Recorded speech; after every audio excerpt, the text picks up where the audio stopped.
तो कहानी की शुरुआत होती है इंडिया के बॉर्डर के बाहर एक छोटे से गांव में, जहां पर आसमान से एक बॉडी आकर पानी में गिरती है। एक छोटे से बच्चे का ध्यान उस पर जाता है और तभी उस बॉडी को गांव में ले आया जाता है और उस पर बहुत सारी चोटों के निशान भी होती है। इसीलिए उसकी पूरी बॉडी पर पट्टी लगा दिया जाता है और उसकी इलाज चलता है। कुछ महीनों बाद उस गांव में पासी के पुलिस वाले उस गांव पर कब्जा करने के लिए पहुंच चुके होते हैं और पूरे गांव के अंदर तबाही मचा देते हैं और वो सभी उन सभी गांव वालों को मारने लगते हैं। वो गांव वाले एक देवता की पूजा करते थे और तभी वो उनसे गुहार लगाते हैं कि किसी सुरमा को हमारी मदद के लिए भेजो। तभी हम देखते हैं कि पट्टी में बंधा शख्स खड़ा होता है और सभी की धुलाई करने लगता है और वो सबकी जान बचा लेता है। लेकिन वो शख्स को ये भी नहीं पता कि वो है कौन। तभी उसी गांव में एक छोटा सा लड़का आके बोलता है कि मैं जब बड़ा हो जाऊंगा तो पता लगाऊंगा कि आप हो कौन। और यहाँ से कहानी जाती है 20 साल आगे। एक मेट्रो ट्रेन में एक फैमिली बैठी होती है। तभी आपस में कुछ लड़कियाँ बात कर रही होती है। कहती है अब वक्त आ चुका है। तभी ट्रेन एक टनल में जाने के बाद वहीं रुक जाती है और जो लड़कियाँ आपस में बात कर रही होती है वही ये ट्रेन को हाईजैक की होती है। फिर एंट्री होती है शाहरुख खान की, जो कि कंट्रोल रूम में फ़ोन करवा के कहता है कि पूरी ट्रेन मैंने हाईजैक करवाई है। अगर इस ट्रेन में मौजूद 600 लोगों की जान बचानी है तो मेरी बात माननी होगी। अब एक नेगोशिएटर को बुलाया जाता है और उसका नाम नर्मदा होता है। हालांकि ट्रेन में मौजूद एक पुलिस ऑफिसर भी होता है जो इन सभी की जान बचाने की कोशिश करता है, मगर टकलू महाराज के आगे टिक ही नहीं पाता। नर्मदा के फ़ोन उठाने पर शाहरुख का कहना ये होता है कि मुझे एग्रीकल्चर मिनिस्टर से बात करनी है। अगर मेरी बात नहीं हुई तो 5 मिनट के गाने के ख़त्म हो जाने के बाद एक एक शख्स की जान जाएगी। और अब नहीं चाहते हुए भी पुलिस हेडक्वार्टर में मिनिस्टर को आना पड़ता है, जहां पर शाहरुख का कहना ये था कि आपके एग्रीकल्चर के 5 सालों में 10,281 किसान की जानें ली है। आखिर ऐसा क्यों है कि मर्सिडीज कार लेने पर सिर्फ 8% का लोन है, जबकि एक किसान अगर ट्रैक्टर लेने जाए तो उस पर 13% का लोन है। अगर इन सभी की जान बचाना चाहते हो तो मैं एक अकाउंट नंबर भेज रहा हूँ, उस पर 40,000 करोड़ ट्रांसफ़र करो। जिस पर एग्रीकल्चर मिनिस्टर का कहना था कि इतना पैसा तो हमारे पास नहीं है। खैर, जितनी भी ट्रेन हाईजैकर्स थी वो शाहरुख को चीफ करके बुला रही थी। तो चीफ का ये कहना था मिनिस्टर से कि तुम्हारे पास नहीं है तो अपने किसी बिजनेसमैन दोस्त से ले लो। आखिर तुमने इतनी बार उस दोस्त की मदद भी तो करी है, तो आज उसकी बारी है तुम्हारी मदद करने की। तभी हम कालिया गायकवाड़ को देख पाते हैं, जो कि इस वक्त एक फ्यूनरल अटेंड करने के लिए आया था। हालांकि उस शख्स को मारा भी उसी ने था। उसके पास 2 गोली थी, एक ब्लू एक रेड। ब्लू वाली तब लेता था जब उसे बहुत गुस्सा आता था, रेड वाली उसको देता था जिस पर उसको गुस्सा आता था। अब सीन ये था कि ट्रेन के अंदर जितने भी हाईजैकर्स मौजूद थे उसी में की एक औरत लक्ष्मी, जिसने कि आलिया नाम की एक लड़की को ट्रेन में बैठवा लिया होता है। और ये आलिया काली गायकवाड़ की बेटी होती है और इससे काली गायकवाड़ को फ़ोन भी लगवा दिया जाता है कि पैसे ट्रांसफ़र करो, और काली गायकवाड़ को पैसे ट्रांसफ़र करने पड़ते हैं। इतने में जिस पर आलिया चीफ को कहती है तुम 1 नंबर के चोर हो, जिस पर चीफ का कहना था कि तुम्हारे बाप से बड़ा चोर नहीं। और घर जाने के बाद अपने बाप को एक मैसेज देना और एक नाम बताना, विक्रम राठौर। जिस पर आलिया का कहना था कि चोर वो नहीं, चोर तुम हो। और यहाँ पर हमें उन हाईजैकर्स में से एक लड़की जिसका नाम होता है कल्कि, उसकी बैक स्टोरी दिखाई जाती है। उसका फादर किसान थे और आज वो एग्ज़ाम देने के लिए निकल ही रही थी कि तभी बैंक के रिकवरी एजेंट उसके घर पहुंच जाते हैं और उसे बहुत ज़्यादा मार पिटाई करते हैं और उसे 40,000 मांगते हैं। उस पर वो किसान का कहना था कि बारिश आई नहीं और जब आई तो पूरे फसल बर्बाद हो। मुझे 10 दिन का वक्त चाहिए जिससे मैं आपके पैसे चुका सकूं। मगर वो एजेंट उसके साथ बुरा व्यवहार करता है, इनफैक्ट उसकी लुंगी तक उतार देता है और वो किसान अपने फैमिली के सामने ही नंगा हो जाता है। अपनी बेटी का एग्ज़ाम ख़राब ना हो इसीलिए वो किसान अपने बेटे को स्कूल में एग्ज़ाम देने के लिए भेजता है और अखबार में एक न्यूज़ रीड करता है कि अगर किसान की मौत होती है तो उसकी फैमिली को 2 लाख रुपया मिलेंगे और इसी चक्कर में वो अपने आप को फांसी लगा लेता है। अगले ही दिन फिर से एजेंट उससे घर आ जाता है। फिर कल्कि की माँ बोलती है कि तुम ट्रैक्टर ले जा चुके हो, फिर से किस चीज़ के पैसे ले मांगने के लिए आए हो। जिस पर एजेंट का कहना था कि हमें सूद तो मिल गया है लेकिन ब्याज नहीं मिला। वो एजेंट कल्कि की मॉम की मंगलसूत्र गले से तोड़ देता है, जिस पर कल्कि को बहुत गुस्सा आता है और वो एक फरसे से को लेकर उस एजेंट की जान ले लेती है। और यही रीज़न रहता है कि कल्कि चीफ की कमांड ज्वाइन कर लेती है। नर्मदा जो कि एक पुलिस ऑफिसर थी, वो नहीं चाहती थी इस ट्रेन में से सिविलियंस के अलावा हाईजैकर्स भी बाहर निकले, इसीलिए वो अपनी पूरी टीम को तैनात करके वहाँ पर और उनके निकलने का इंतज़ार करती है। मगर मनी हेस्ट की तरह चीफ ने ऑलरेडी सबके मुंह पर मम्मी वाला मास्क लगाकर ट्रेन से बाहर निकाल दिया था और खुद भी ट्रेन में से बाहर निकल गया था। हालांकि वहाँ पर मनी क्वींस को हाथ में गन्स देकर छोड़ दिया था ताकि पुलिस वालों को ये लगे कि हाईजैकर्स अभी भी ट्रेन में है। बहुत सारी गोलीबारी होती है मगर वो तो इनके सामने से निकल गए थे और 40,000 करोड़ जो काली ट्रांसफ़र किया था वो 7 लाख इंडिया के किसान में बांट दिए जाते हैं। जिनके ऊपर कर्जा चल रहा था वो इस बात की सारी इन्फॉर्मेशन नर्मदा काली को देती है, जिस पर वो अपनी बाकी सभी लोगों को होता है कि शांत रहो, एक ना एक दिन तो हम उसे पकड़ ही लेंगे। मीनवाइल मूवी के सीन में चीफ को दिखाया जाता है जो कि अपने फेस से मास्क उतारता है और हमें ये पता चलता है वो तो बहुत ही ज़्यादा जवान है। जब आलिया अपने पिता के पास पहुंचती है तो कहती है कि मेरी तो जान बच गई, लेकिन जिसने मुझे किडनैप किया था उसने आपके लिए एक मैसेज छोड़ा है और वो है विक्रम राठौर। और ये नाम सुन के काली अपने पास्ट में चला जाता है और थोड़ा टेंशन में भी आ जाता है।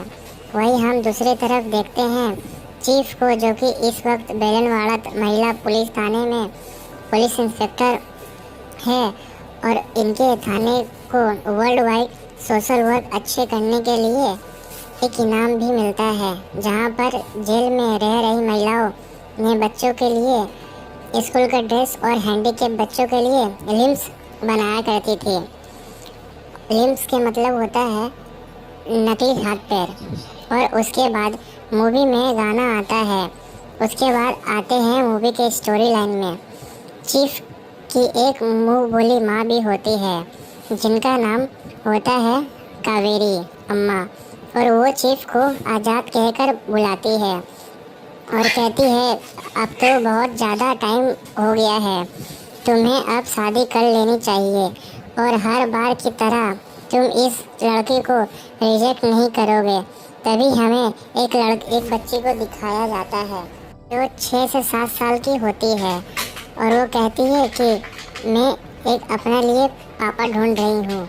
लड़की से मुलाकात तुम्हारी तभी होगी जब मैं तुमसे सेटिस्फाइड होंगी कि तुम मेरे पापा बनने लायक हो भी या नहीं। इस बच्ची को का नाम था सूजी, जो कि क्लास में एक सब्जेक्ट को छोड़कर बाकी सब सब्जेक्ट में फेल होती है। सूजी की मॉम निकलती है नर्मदा। फाइनल ये दोनों में हाँ हो जाता है शादी के लिए। नर्मदा की बैक स्टोरी ये होती है कि ये शहर से बाहर गई होती है पढ़ने के लिए और इसे एक लड़के से प्यार हो जाता है और रिलेशनशिप में ये प्रेग्नेंट भी हो जाती है। और जब बात शादी के होती है तो वो लड़का बोलता है कि पहले अबॉर्शन करवाओ, उसके बाद मैं शादी करूँगी। तो नर्मदा ने उस रिलेशनशिप को ही छोड़ दिया और अपनी होने वाली बच्ची को चुना। और यही रीज़न है कि बच्ची अपने पिता को खोज रही है। और अगेन मूवी में गाना आता है और हमारे चीफ का नेक्स्ट टारगेट था हेल्थ मिनिस्टर, जो कि बड़ी बड़ी बातें कर रहा था, जो कि कह रहा था कि आजकल की गवर्नमेंट हॉस्पिटल में मशीन, बढ़िया एजुकेशन, डॉक्टर, बहुत सारे स्टाफ और बहुत सारे मेडिकल फैसिलिटीज अवेलेबल है। अगेन आज की तारीख में मुझे गोली भी लग जाए तो प्राइवेट हॉस्पिटल में मत लेके जाना, पास ही के कोई गवर्नमेंट हॉस्पिटल लेके जाना, मेरे लोग मेरी जान बचा ही लेंगे। और तभी उन हाईजैकर्स में से एक उसके कंधे पर शूट कर देती है और तभी बहुत सारी गाड़ियाँ और एक की जगह 2 एम्बुलेंस मंत्री जी को बचाने के लिए आती है। सभी को लगता है कि एम्बुलेंस के अंदर हेल्थ मिनिस्टर बैठे हुए हैं और फटाफट उन्हें प्राइवेट हॉस्पिटल लेके जाया जाता है। मगर पता चलता है कि दूसरी वाली एम्बुलेंस में मंत्री जी को किडनैप करके ले जाया जाता है और वो जगह होती है पास के ही एक गवर्नमेंट हॉस्पिटल, जहाँ पर कोई भी फैसिलिटीज़ अवेलेबल नहीं थी, ना ही व्हील चेयर, ना ही गैस मास्क और ना ही अच्छे इक्विपमेंट्स। और डॉक्टर कहते हैं कि मैं इनकी जान नहीं बचा पाऊँगा और कम से कम मुझे तो 4 डॉक्टर और बहुत सारी मेडिकल किट और बड़ी बड़ी मशीन लगेगी। ये सारी चीज़ रिकॉर्ड करवा कर मतलब अपनी डिमांड की तरह अगर नेगोशिएटर से बातचीत करता है, जिस पर नेगोशिएटर का कहना था कि आखिर मंत्री जी की जान बचानी है तो ठीक है, हम तुम्हारी बातें मान लेते हैं। लेकिन यहाँ ट्विस्ट ये था कि शाहरुख खान को सिर्फ इसी हॉस्पिटल में नहीं बल्कि इंडिया में जितनी भी गवर्नमेंट हॉस्पिटल है उसमें ये सारी की सारी फैसिलिटीज़ चाहिए थी। ये सुन के नर्मदा मना कर देती है, जिस पर चीफ का कहना था कि मुझे के जॉर्ज से बात करवाओ, वही इस प्रॉब्लम का सॉल्यूशन निकालेंगे। और जब बात करवाया जाता है मिनिस्टर साहब की तो जॉर्ज कुछ प्रॉब्लम में आ जाता है, क्योंकि आज से कुछ साल पहले 50 बच्चे जान से मारे जाते हैं। बेसिकली शहर के अंदर जहरीली गैस फैल गई थी और उस वजह से कोई भी बच्चा सांस नहीं ले पा रहा था। ऑक्सीजन सिलेंडर भी हॉस्पिटल में ख़त्म हो चुका था। और डॉक्टर थी इरम नाम की एक लड़की। इरम अपने के जॉर्ज यानी कि अपने डीन को फ़ोन लगाकर बताती है कि अगर जल्दी से जल्दी ऑक्सीजन सिलेंडर यहाँ पर नहीं आया तो बच्चों की जान खतरे में पड़ जाएगी। मगर जॉर्ज का कहना था कि अगर एक फिनाइल की बोतल तक किसी हॉस्पिटल में आती है तो उसका कमीशन भी नीचे से लेकर ऊपर तक जुड़ा होता है। जिस पर इरम का कहना था कि मैं हेल्थ मिनिस्टर से आपकी शिकायत करूंगी। तो जॉर्ज कहता है कि हेल्थ मिनिस्टर तक जाओगी तो उसका तो और भी बड़ा कमीशन होगा, तुमको पूरा लूट कर खा जाएगा। बेहतर यही होगा कि इंतज़ार करो जब तक सारी फॉर्मेलिटीज़ कंप्लीट नहीं हो जाती, हर किसी का कमीशन नहीं मिल जाता, तब तक कोई सिलेंडर नहीं मिलेगा। और जब तक इरम बात कर के हॉस्पिटल में वापस आती है तब तक वो सारे बच्चे मारे जा चुके होते हैं। और नेक्स्ट डे कोर्ट के अंदर इरम पर ही अगेंस्ट केस हो जाता है कि वो हॉस्पिटल में ड्रग्स के नशे में थी और सारे बच्चे की जान ऑक्सीजन से नहीं बल्कि स्पीड ड्रग्स की हालत की का वजह से हुई। जब ये सारी सच्चाई जॉर्ज टीवी पर बताता है तो अनफॉर्चुनेटली उसे सारे कोर्ट पास करने पड़ते हैं। जितनी भी गवर्नमेंट हॉस्पिटल होती है उसके अंदर मेडिकल फैसिलिटीज़, अच्छे सर्जन स्टाफ, बढ़िया इक्विपमेंट मिल जाते हैं। यानी कि जो काम पिछले 10 सालों में मिनिस्टर नहीं कर सका वो काम 5 घंटों में हो गया। अब लास्ट टाइम की तरह इस टाइम नर्मदा ये नहीं चाहती थी कि वो हाथ से निकल जाए, तो वो अपनी पूरी टीम को लेके पहुंच जाती है उन पर हमला कर बोलने के लिए। पर बहुत बढ़िया फाइट होती है और फाइट के दौरान आज़ाद के फेस पर जो मास्क लगा था वो नर्मदा खींच लेती है और उसके कुछ बाल उसके अंदर आ जाते हैं। डीएनए टेस्ट में पता चलता है कि बिग लगा रखी थी और अब मिक्स हो चुका है, बाल और बिग दोनों मिक्स हो चुका है। तो एज पता लगाने के लिए मुश्किल था, तो ये चेक करने के लिए वो स्केचर को बुलवाती है स्केच बनवाने के लिए और तीनों पेंटिंग की ऑर्डर पास करवाने के लिए टाइम लगेगा। और वहीं अगले दिन होती है नर्मदा और आज़ाद की शादी, जहाँ पर ईरानी यानी कि सुनील ग्रोवर को कहती है कि वो स्केच बन जाए तो मुझे फ़ोन कर देना। अब एक तरफ आज़ाद ये सोच रहा था कि मैं आज शादी के रात को सब बता दूंगा कि चोरी मैं क्यों करता था, इसके पीछे क्या कारण था, क्या रीज़न था, ये सब पूरी बात ये सोच ही रहा होता है। और तभी नर्मदा के पास स्केच आ जाती है जिसके अंदर आज़ाद की तस्वीर थी। तो यहाँ नर्मदा सीधे आज़ाद को गोली मार देती है। अब यहाँ पर इनकी फाइट चल ही रही होती है कि काली के कुछ गुंडे आते हैं और वो दोनों को पकड़ के ले जाते हैं।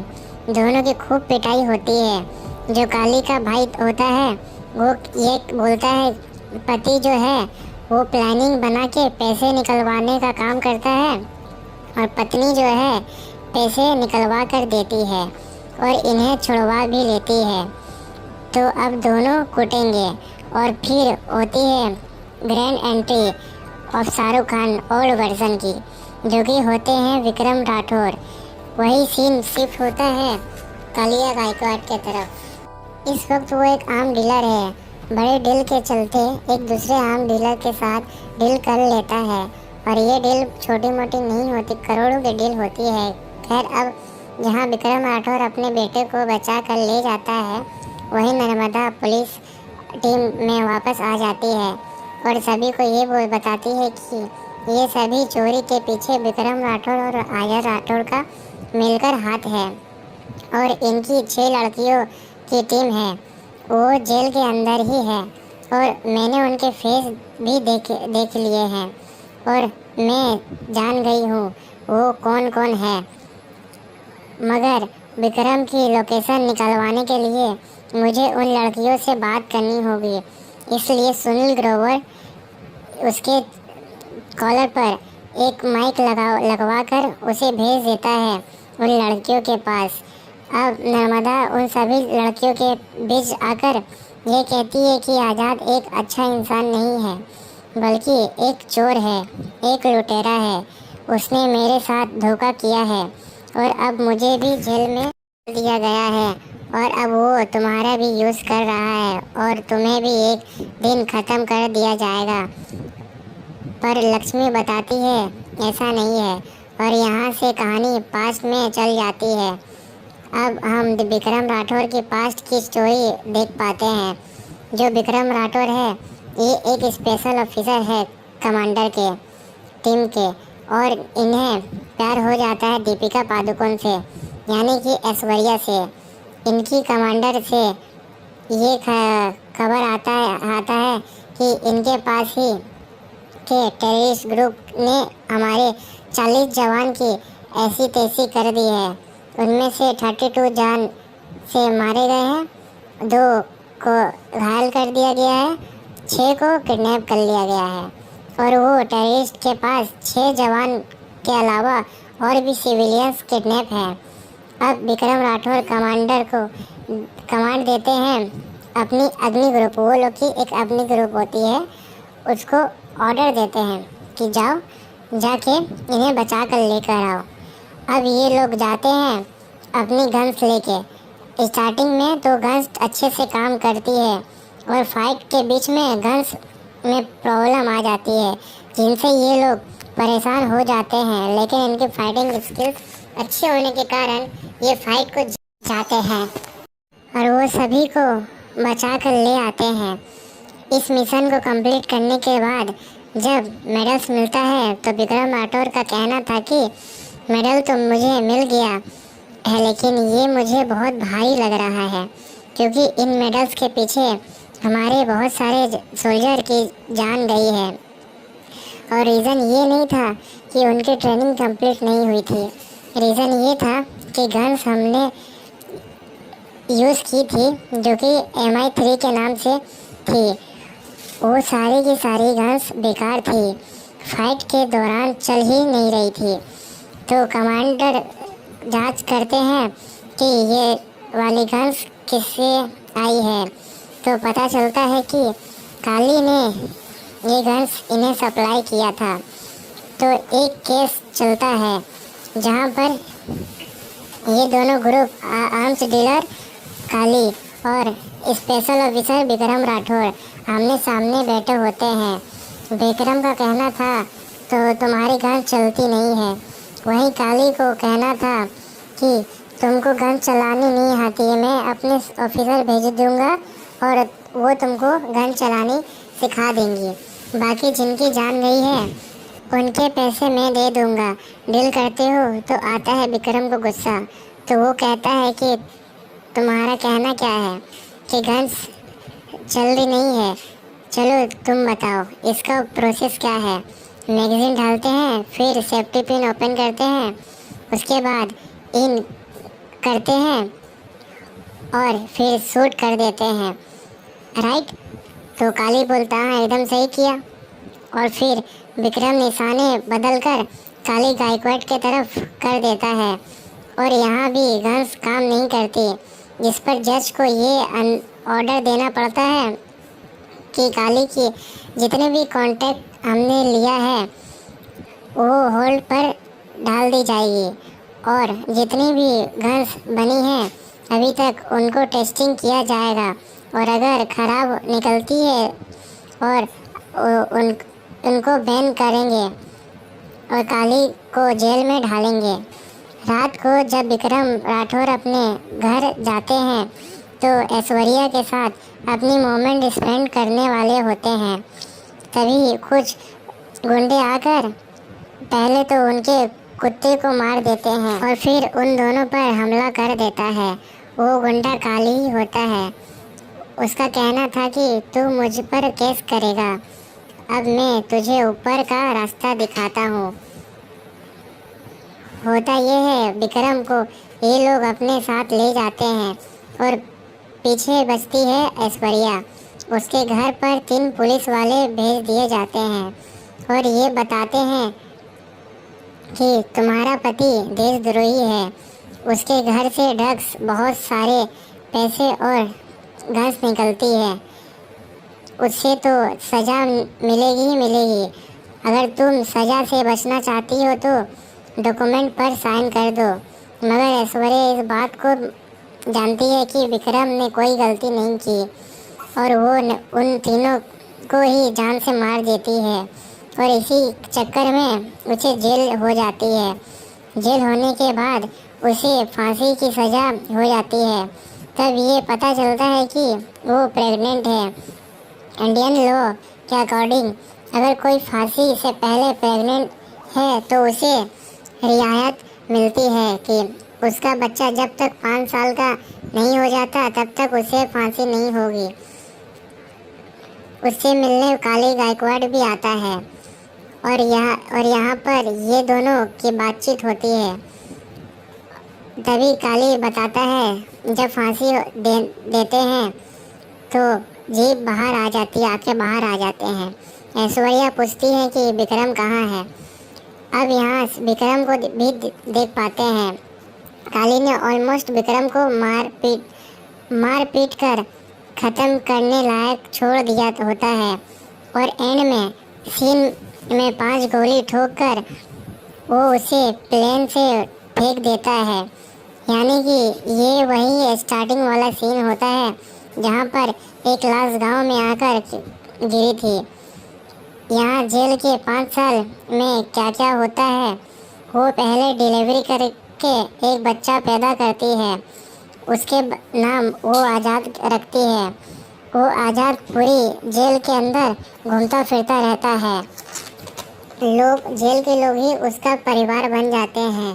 और जैसे ही 5 साल का वो लड़का होता है तो उसकी मॉम उससे कह कर जाती है तुम्हारे पिता के नाम रोशन करना, और तुम्हारा पिता का नाम विक्रम राठौर है।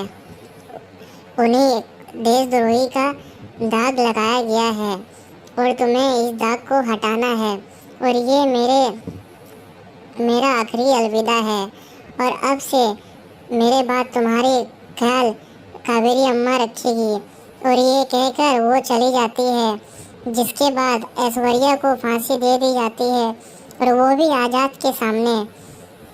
वो बच्चा बेचारा वहीं बेहोश हो जाता है। कहानी वापस से प्रेजेंट टाइम में आती है। अब ये सारी सच्चाई नर्मदा को पता चल जाती है और अब वो ये डिसाइड करती है कि वो आज़ाद का साथ देगी।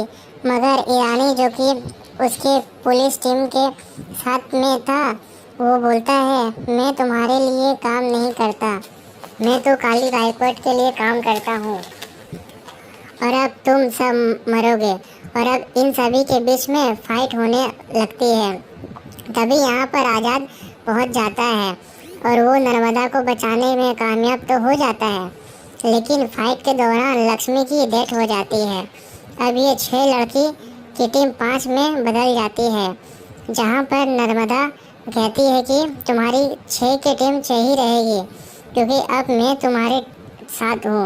अब अगला मिशन था आर्म डीलर के बाद में जो बहुत सारा पैसा काली के पास आने वाला था, उसे कैसे भी करके रोकना, क्योंकि वो पैसा इसके पास आएगा तो वो इलेक्शन में खड़ा हो जाएगा। वो जिसके पास इलेक्शन के पावर होती है वो दुनिया को ही चलाने लग जाता है। और नेक्स्ट डे प्लानिंग के साथ में जो पैसा काली के लिए कंटेनर में जा रहा था, ये सभी उन कंटेनर को रोकने की कोशिश कर। और यहाँ पर बहुत फाइट होती है, लेकिन पैसे ले जाने में आज़ाद कामयाब हो जाता है, मगर गलती से विक्रम राठौर काली के हाथ लग जाता है और अब उससे खूब पिटाई होती है। और वहीं हम देखते हैं आज़ाद ने अपना एक न्यू वीडियो अपलोड कर दिया है, जिसमें वो ये बताता है कि बेलनवाड़ा महिला थाने में हमारे कब्जा है और 6000 कैदियों को बंदूक की नोक पर रखा है और हमारी मांगे पूरी करने के लिए कोई नेगोशिएटर को लाओ। और जो नेगोशिएटर था वो बुलाया जाता है संजय दत्त को, जो कि बहुत ज़्यादा स्ट्रिक्ट होता है और वो बोलता है कि मैं उनकी बात नहीं मानूंगा, मैं तो सीधा हमला करवाऊंगा। अब 100 सोल्जर को अंदर भेज दिया जाता है, मगर यहाँ पता चलता है कि उन सोल्जर के सामने 6000 गर्ल्स यानी कि औरतें खड़ी हैं, जिनके हाथ में बंदूक थी।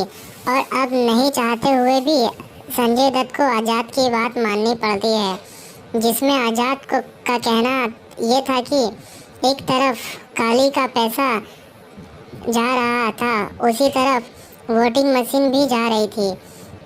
अब मेरे पास पैसा भी है और वोटिंग मशीन भी है। इनको रिलीज़ करने से पहले मेरी छोटी सी रिक्वेस्ट है कि इंडिया के अंदर 253 फैक्ट्रीज ऐसी हैं जिनसे निकलती हुई हवा बहुत पॉल्यूटेड है और उससे निकलने वाला पानी वाटर को पोल्यूट कर रहा है और उससे निकली गैस पूरे शहर को बेकार कर रहा है। सबसे पहले उस पर बैन लगाया जाए। अब यहाँ पर जो कमिश्नर होते हैं वो यहाँ पर मीटिंग बुलाती है कि क्या करें, लगाया जाए कि नहीं लगाया जाए। लेकिन ये हर जो बार की तरह इस बार अपने फ़ायदे के लिए नहीं मांग रहा है। इस बार ये देश के फ़ायदे के लिए डिमांड कर रहा है। तो चलो उन सभी कंपनी में बैन लगा देते हैं और वो 253 कंपनी में बैन लगा दिया जाता है। मगर जाते जाते आज़ाद अपना फेस रिवील करता है और बोलता है कि मैं विक्रम राठौर नहीं हूँ, मैं आज़ाद राठौर हूँ और मैं सिर्फ ये गवर्नमेंट से ही नहीं भारत देश में रह रहे सभी से ये गुजारिश है कि जो उंगली है इसका इस्तेमाल सही से करना। एक 5 रुपए वाली मॉस्किटो कॉइल को खरीदने से पहले हम 5 सवाल पूछ लेते हैं। क्या ये मच्छर मारेगी कि नहीं मारेगी और क्या ये बदबू देगी या नहीं देगी। फिर 5 साल चलने वाली सरकार पर हम उंगली क्यों नहीं उठाते। मेरा कहना यह है कि सरकार चुनने से पहले उसे क्वेश्चन पूछो कि अगर मैं तुम्हें चुनता हूँ तो क्या मेरे परिवार को गवर्नमेंट फैसिलिटीज़ मिलेगी, मुझे जॉब मिलेगी, आगे आने वाले साल में तुम क्या करोगे। और ये सब बातें कंप्लीट होने के बाद अग्नि ग्रुप का एक मेंबर काली को बता देता है कि आज़ाद कहाँ मिलेगा। वो सब पहुँच जाते हैं वहीं महिला थाने में। अब यहाँ पर बहुत लड़ाई होती है लेकिन एट द एंड आज़ाद और विक्रम ये फाइट जीत जाते हैं और काली को फांसी देते हैं, बिल्कुल उसी तरह जिस तरह काली ने ऐश्वर्या को मारा था।